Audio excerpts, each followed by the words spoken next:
اعوذ باللہ من الشیطان الرجیم بسم اللہ الرحمن الرحیم انما جزاء الذین یحاربون اللہ ورسولہ۔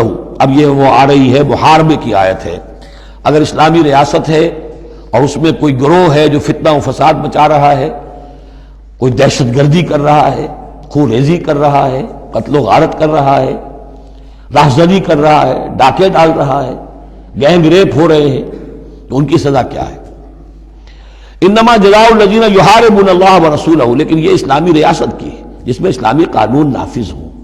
اصل میں سزائیں بھی جو ہیں وہ اسی معاشرے میں جس میں کہ باقی سارا اسلام کا نظام بھی قائم ہو، ورنہ نظام یہ ہو جھوٹی گواہیاں دینے والے موجود ہوں، ایمان فروش موجود ہوں، ججوں کو خریدا جا سکتا ہو اور اس میں یہ سخت قوانین بنا دیے جائیں، تو پھر اس سے جو نتائج نکل رہے ہیں وہ بجائے یہ کہ شریعت کو کوئی نیک نامی ملے، شریعت بدنام ہوتی ہے الٹی۔ تو پورا نظام، جیسا کہ میں نے کہا تھا کہ لا جو ہے قانون وہ سسٹم کو سبسرو کرتا ہے۔ سسٹم صحیح ہو اب وہ قانون صحیح جو ہے اسے سپورٹ کرے گا اور اسے برقرار رکھے گا، اس کی حفاظت کا ذمہ دار ہوگا۔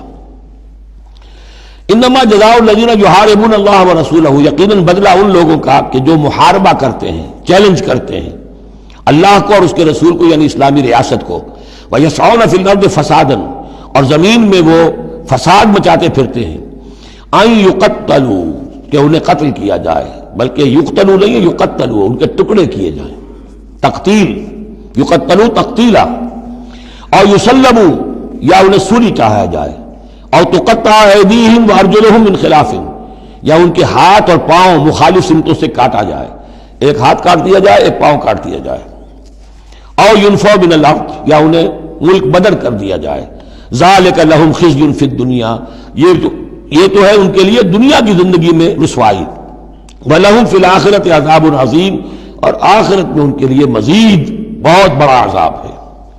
إِلَّا الَّذِينَ تَابُوا مِن قَبْلِ أَن تَقْدِرُوا عَلَيْهِمْ، سوائے اس کے کہ جو لوگ توبہ کر لیں اس سے پہلے کہ تم ان پر قابو پاؤ۔ ایک تو یہ ہے کہ توبہ کر لی ہے، ابھی وہ ڈاکو پکڑے نہیں گئے، پکڑے جانے سے پہلے توبہ کر رہے ہیں، اس میں رعایت کی گنجائش ہے، لیکن جب پکڑے گئے اب توبہ کا دروازہ بند ہو گیا۔ إِلَّا الَّذِينَ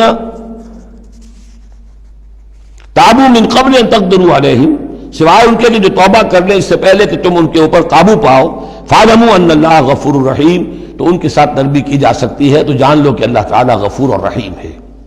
یہی معاملہ کیا تھا حضرت علی رضی اللہ تعالیٰ عنہ نے خوارج کے ساتھ، کہ اگر تم اپنے غلط عقیدے پر قائم رہو میں تمہیں کچھ نہیں کہوں گا، لیکن تم اگر خون ریزی کرو گے، قتل و غارت کرو گے، تو پھر ظاہر بات ہے کہ میں تمہارے ساتھ رعایت نہیں کر سکتا، محض عقیدے کی حد تک میں تمہیں کچھ نہیں کہوں گا۔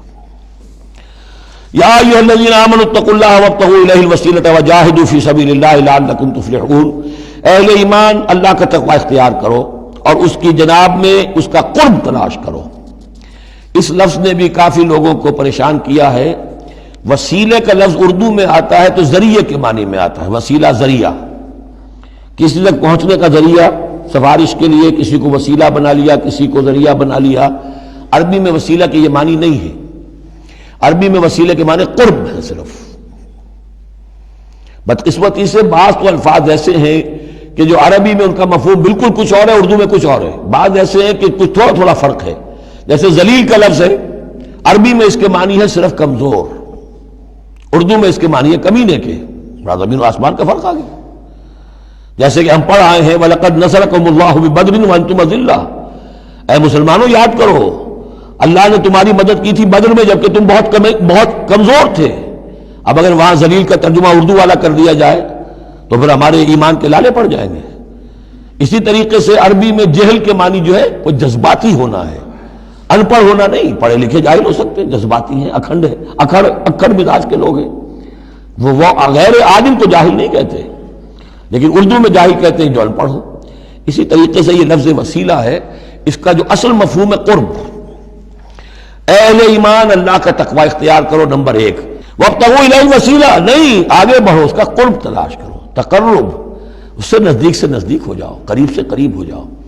لیکن اس تقرب کا ذریعہ کیا ہوگا؟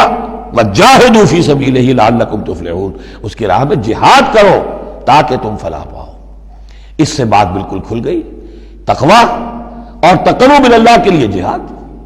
تقوی شرط لازم ہے، پہلے تو یہ کہ جو حرام چیزیں ان سے آپ بچیں، جن چیزوں سے روک دیا گیا ہے ان سے رک جائیں، اور اللہ کی نافرمانی جو ہے اس سے باز آ جائیں۔ اب اس کے بعد اس کی طرف آگے بڑھنا چاہتے ہیں، تقرب حاصل کرنا چاہتے ہیں، اس کی راہ میں جہاد کیجیے۔ ان الذین کفروا لو ان لهم ما فی الارض جميعا ومثلہ معہ، وہ لوگ جنہوں نے کفر کیا اگر ان کے پاس ہوتی وہ ساری دولت کی جو زمین میں ہے کل کی کل، اور اتنی ہی اور بھی ہوتی، لیفتدوا بہ من عذاب یوم القیامہ، کہ وہ اس کے ذریعے سے فدیہ دے کر چھوٹ سکے قیامت کے دن کے عذاب سے، ما تقبل منہم، تو ان سے ہرگز قبول نہیں کی جائے گی۔